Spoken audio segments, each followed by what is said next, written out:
24/7 এই হচ্ছে AGT Live 24/7 This is AGT Live 24/7 Biplab Kumar মহোদয়কে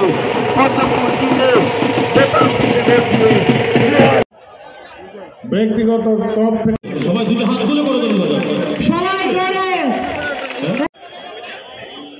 বিজেপির বিপ্লব কুমার টাকা করে ভাতা দিয়েছে ত্রিপুরা রাজ্যের মধ্যে নির্মিত যারা সরকারি কর্মচারী কি দিয়েছেন আপনারা সরকারি কর্মচারীকে মাসে মাসে চান্দা, বিশেষ তহবিল, SFI তহবিল, DOF তহবিল, প্রদেশ তহবিল, মহিলা সমিতির তহবিল টাকা কে কে পায় যারা হাত তোলো তো নিচে করো। কমিউনিস্ট থাকতে কিষাণ সম্মান নিধিতে ৬,০০০ টাকা কে কে পাই তো হাত তোলো তো কেউ না। আমি যদি জিজ্ঞাসা করি আয়ুষ্মান ভারত যোজনার ৫ লাখ টাকার ইন্স্যুরেন্স কার কার কাছে আছে তাদের হাত তোলো তো নিচে করো। কমিউনিস্টের সময় ২০১৮ আগে আয়ুষ্মান ভারতের কার্ড কার কাছে ছিল তাদের হাত উঠাও তো একজনের কাছে না। প্রধানমন্ত্রী আবাস যোজনার ঘর কার কার কাছে আছে তার হাত তোলো তো প্রধানমন্ত্রী আবাস যোজনার ঘর কার কার কাছে আছে নিচে করো। ২০১৮-তে কমিউনিস্ট থাকতে কার কার কাছে ছিল হাত তোলো তো একজনেরও না। সব পূজাতে প্রথম কিন্তু গণেশ পূজা করতে হয় না? পূজা যখন শুরু করি ভারতবর্ষের যে কোনো প্রান্তে দুনিয়াতে যেখানেই করি আগে গণেশ পূজা ছাড়া শুরু হয় না। তো আজকে গণেশজিকে দিয়ে শুরু করেছি।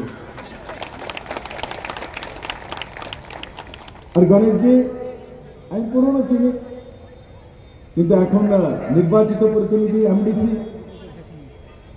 और যেভাবে উনি বললেন যে ত্রিপুরা মাথা থেকে সবাই পদ্মবই চিহ্নে ভোট দিয়ে নরেন্দ্র ভাই মোদীর কাছে বিপ্লবদেরকে আমরা পাঠাবো।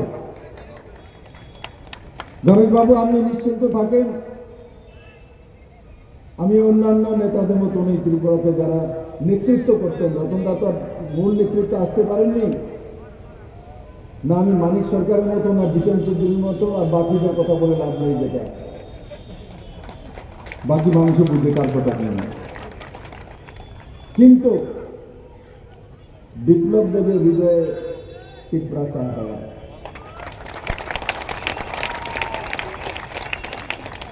আর আমি মহারাজ প্রদ্যোৎ কিশোর মানিকের প্রতি কৃতজ্ঞ। উনি মহারাজ বীর বিক্রম কিশোর মানিকের নাতি কিরিট বিক্রম মহারাজের ছেলে। ওই দিন ২৭ তারিখ উনি বলেছেন আগরতলাতে দাঁড়িয়ে যে আমার বোন দাঁড়িয়েছে পূর্বতে, আমার ভাই দাঁড়িয়েছে পশ্চিমে, আমাকে ভাইয়ের মর্যাদা দিয়েছেন। এর থেকে বড় সম্মান আমার জীবনে কি হতে পারে? আমরা সাধারণ ঘরের মানুষ, গ্রামের মানুষ, সেখান থেকে কাজ করার সুযোগ পেয়েছি আপনাদের আশীর্বাদের কারণে।